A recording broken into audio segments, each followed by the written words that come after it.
जय श्री राधे। जय गुरुराज। सभी को प्रणाम। मैं वैष्णवी इस वक्त आप लोगों से बहुत दूर, लेकिन आपकी भावनाओं से दूर नहीं, क्योंकि मुझे पता है आप लोग सभी गुरु भक्तजन हमेशा गुरु के चिंतन में ही रहते हो, और मैं भी प्रयास करती हूँ कि उन्हीं की यादों में, उन्हीं के चिंतन में डूबी रहूं। तो इसलिए आप जो चिंतन में डूबे हो, मैं भी वही चिंतन में डूबी हूँ। तो दूर कहाँ, पास ही हूँ। मुझे पता है आप में से बहुत सारे ऐसे लोग हैं जो मुझको कांटेक्ट करना चाहा इन दिनों, लेकिन मैं आपसे अनुरोध करती हूँ कि मत करो। शायद इस एकांतवास की, इस विरह की बहुत ज़रूरत थी मेरे जीवन में। शायद इस विरह में भी मुझे खुशी मिले, आनंद मिले, क्योंकि गुरु प्रेम में खुद को मिटा देने में भी बहुत आनंद है। अगर ये एकांतवास नहीं होती तो मैं ये समझ नहीं पाती। ये समझ पा रही हूँ कि वैष्णवी मिट रही है, और ये भी समझ पा रही हूँ कि वैष्णवी तर रही है, क्योंकि गुरु प्रेम में मिट जाना ही पार हो जाना होता है।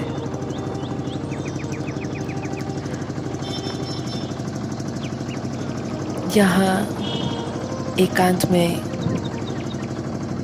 हर एक क्षण, हर एक श्वास,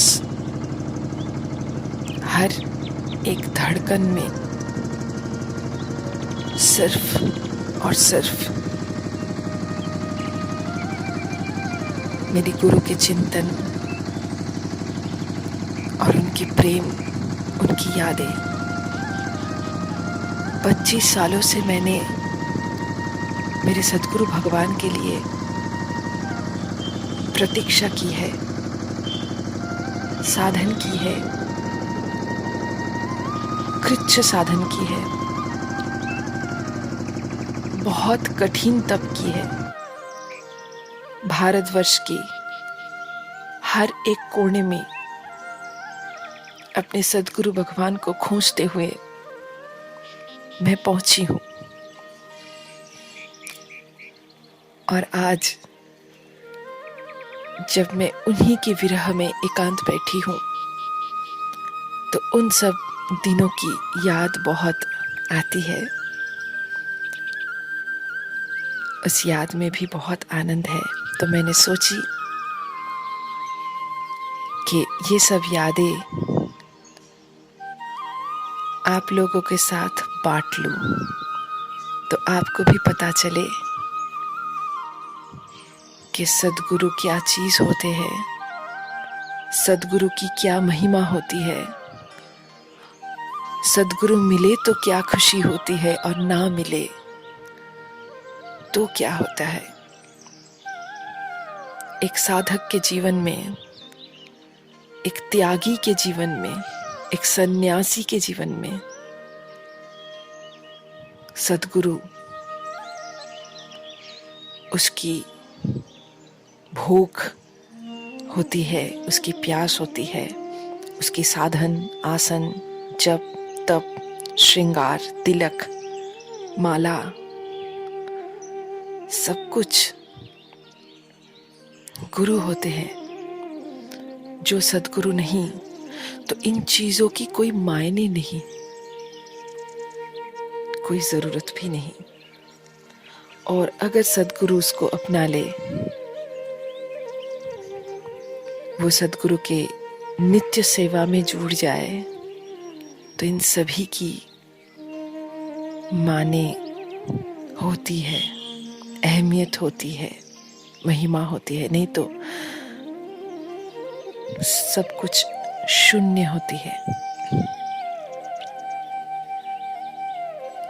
मैंने कल देखा कि गुरुराज ने फेसबुक में लिखा है कि अभी शायद वो उत्तराखंड जाएंगे। ये देखते ही मुझे याद आ गया मेरे उन दिनों जब मैं सद्गुरु के खोज में उत्तराखंड गई थी। क्योंकि मैंने सुना था कि उत्तराखंड ऐसी एक जगह है जहाँ कई जोगी, मुनि, ऋषि, साधक, महात्मा, महापुरुष आज भी तप कर रहे हैं। तो इसलिए मैंने सोचा कि न जाने वहाँ मेरे सद्गुरु भगवान हो तो एक बार वो जगह भी ढूंढ लेती हूँ। तो इसलिए जा पहुंची। और मैं आप लोगों को क्या बताऊं, मतलब भू स्वर्ग कहते हैं उत्तराखंड की इस पर्वत भरी जंगल, झरना और क्या नहीं है। बहुत ही सुंदर प्रकृति माँ की एक वरदान समझ लीजिए। तो मुझे अभी याद, मतलब और कुछ याद मैं कर नहीं चाहती हूँ, बस कैसे कैसे मैंने खोजा, कहाँ कहाँ गई और क्या क्या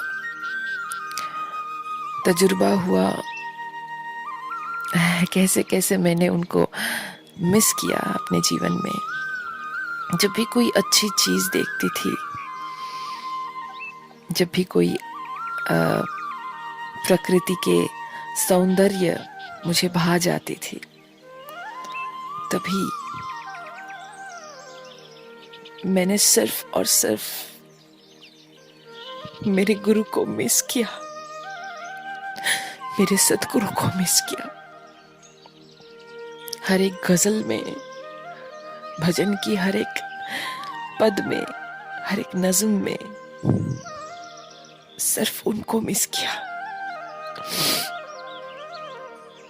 और उनकी ये यादें मेरी शक्ति बनी। कभी भी चीता से, भालू से नहीं डरी, भूत से, प्रेत से नहीं डरी, बल्कि जंगल की, पहाड़ की आनंद मुझे मिला। वो कहीं नहीं थे, पर शायद वो मेरी याद में थे। एक बार उसको देख लूं, बस एक बार वो सामने आ जाए, इसीलिए तड़पती थी। उत्तराखंड में जब भी हरियाली, पर्वत को देखती थी, झरना को देखती थी, नीली सुंदर आसमान को देखती थी, तो सोचती थी कि हाय, कब मेरे गुरु आएगा, कब मेरे साईया, मेरे सावरो, मेरे परम पिता, मेरे परम माता, मेरे परम सखा, परम बंधु कब आएगा, जिनके सामने बैठ के और इसी सुंदर आसमान के नीचे, इसी हरियाली के बीच में बैठ के उनको बहुत सारे गाना सुनाऊंगी और आग जलाऊंगी सामने, उसमें कुछ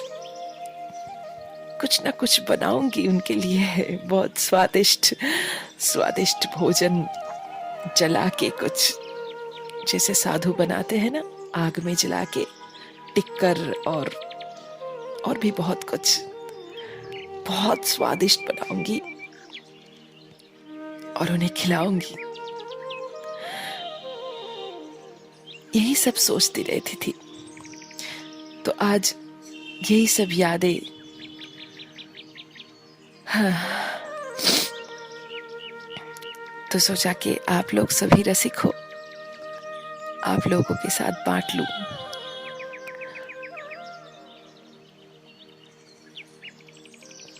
उत्तराखंड में बहुत सारी जगह है, शायद आप लोगों को पता भी है। बिनसर, पंचचुल्ली, कौसानी, चौखरी, यही सब जगह बहुत सुंदर है। मैं पहले गई थी बिनसर। मैं आपको क्या बताऊं, ये एक जंगल एरिया है।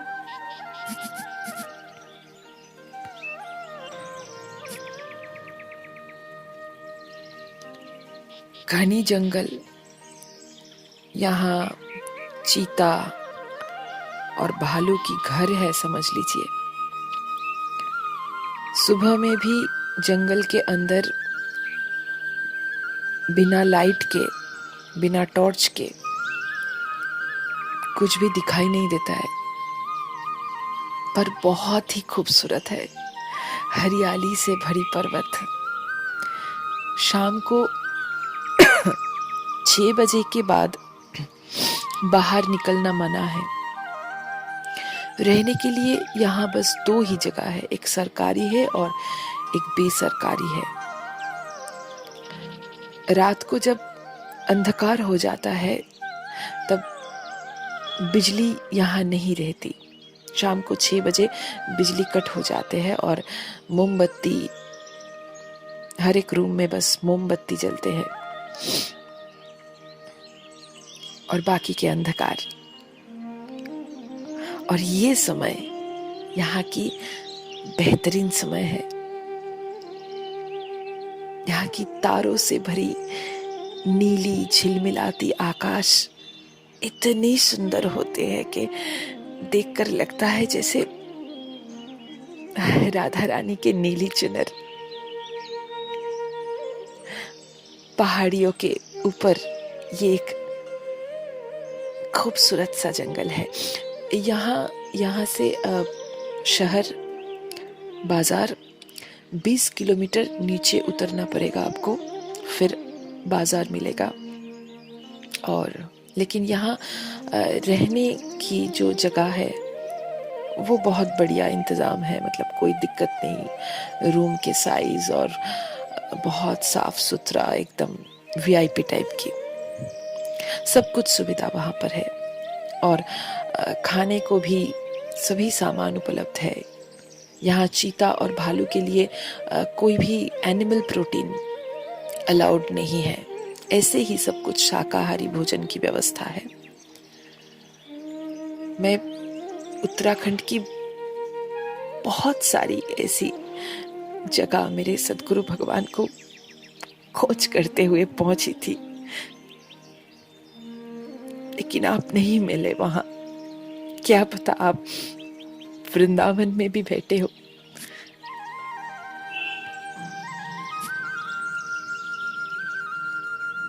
जब मैं बिनसर में थी तो मैंने मेरे सदगुरु भगवान को बहुत मिस किया। आकाश को देखकर चिल्लाकर रोती थी मैं और भगवान से प्रार्थना करती थी कि हे भगवान, जब मेरे सदगुरु भगवान आएंगे तो एक बार इस बिनसर में ये खूबसूरत आकाश के नीचे मैं बैठकर उनको गजल नज़म सुना पाऊं। ये इच्छा मेरी जरूर पूरा करना आप, क्योंकि मैंने सुनी थी मेरी दादी माँ से। वो कहती थी कि अरे तेरे सदगुरु भगवान बहुत सुंदर होंगे, अगर कोई उसे देखेगा तो सुनने की मन करेगा,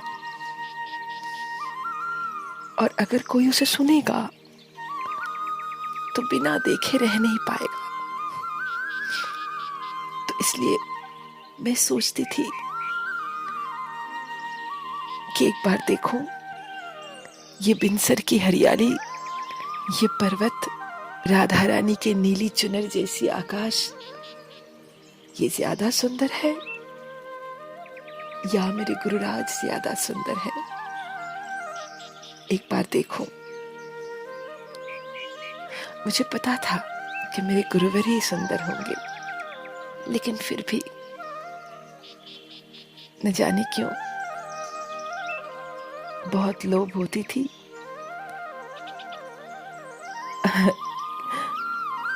प्रकृति माँ को लज्जित करने के लिए। कभी कभार ऐसे बैठी मैं अकेले बातें करती थी, जंगल को देखती कहती थी, ये जंगल खूब गुरूर है ना अपने रूप पे। आकाश को भी कहती थी, बहुत गुरूर है ना कि जो भी मुझे देखेगा उनको राधा रानी की याद आ जाएगा, इतना सुंदर हूं मैं।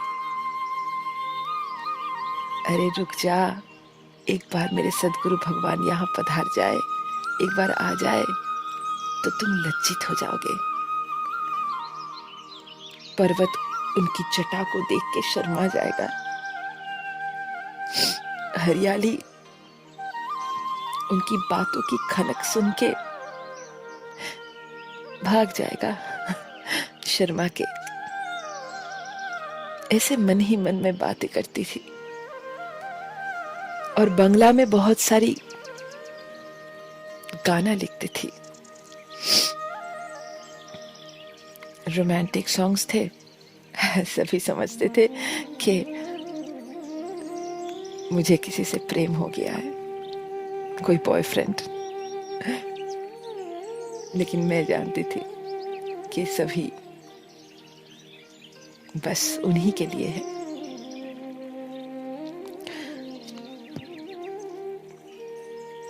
और क्या कहूं,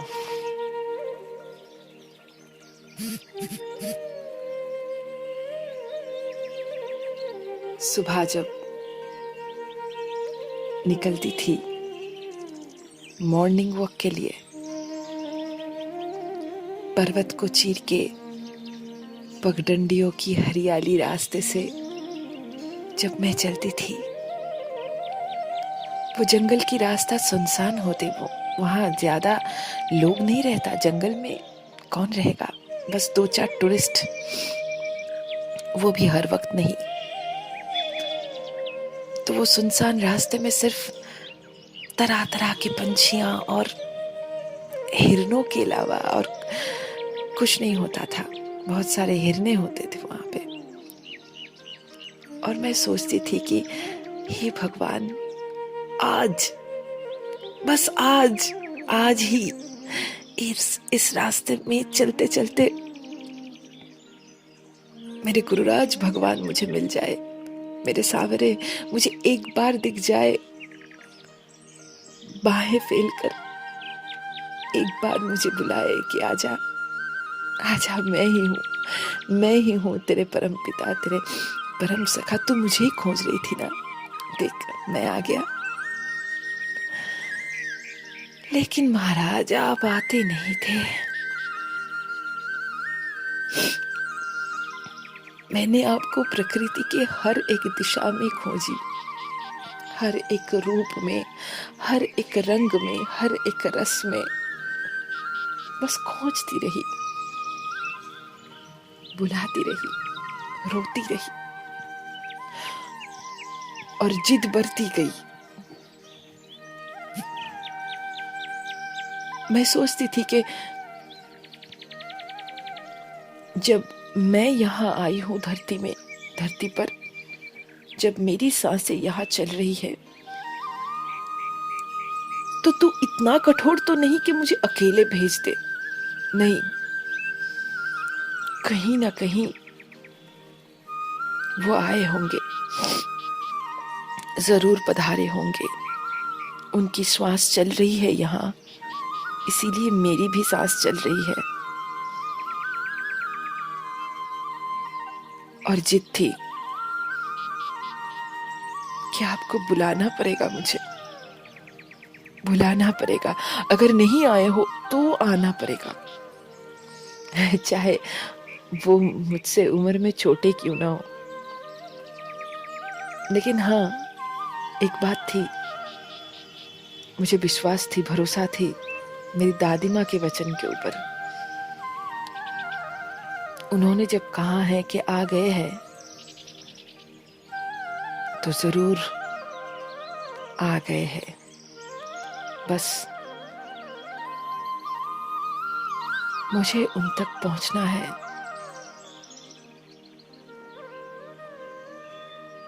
और ऐसे पागल होना है कि वो मुझे बुलाए बिन रह ना पाए, मुझे बुला ही ले बस।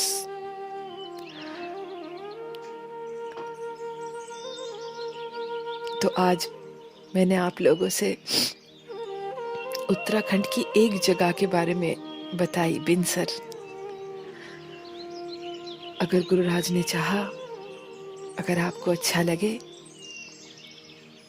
तो मुझे बताना। और भी सारी जगह है, चौखरी, छोटा सा गांव, पंचचुल्ली, कौसानी, इनके बारे में भी मैं आपको बताऊंगी कि कैसे कैसे, कहाँ कहाँ मैंने अपने गुरुराज को ढूंढा है। आज के लिए फिलहाल इतना ही। और सुनो, मुझे खोजने की प्रयास ना करना। अगर जरूरत पड़ा तो वो मुझे खोज लेंगे, वही मुझे बुलाएंगे, वही बुलाएंगे तो ही आऊंगी। वो पुकारेंगे, वो आवाज देंगे, वो आदेश करेंगे तो ही आऊंगी। आप लोग मुझे ढूंढ नहीं पाओगे। जय श्री राधे। चल सखी चांद के पार चल, तुरे बिना न लागे जिया। चल मेरे धाम चल, तुरे बिना न लागे जिया। चल मेरे धाम चल। हाय दैया क्या करे गुरुराज बिन कैसे जाए। हाय दैया क्या करे गुरुराज बिन कैसे जाए। एक काम कर उनको भी ले संग चल। चल सखी चांद के पार चल।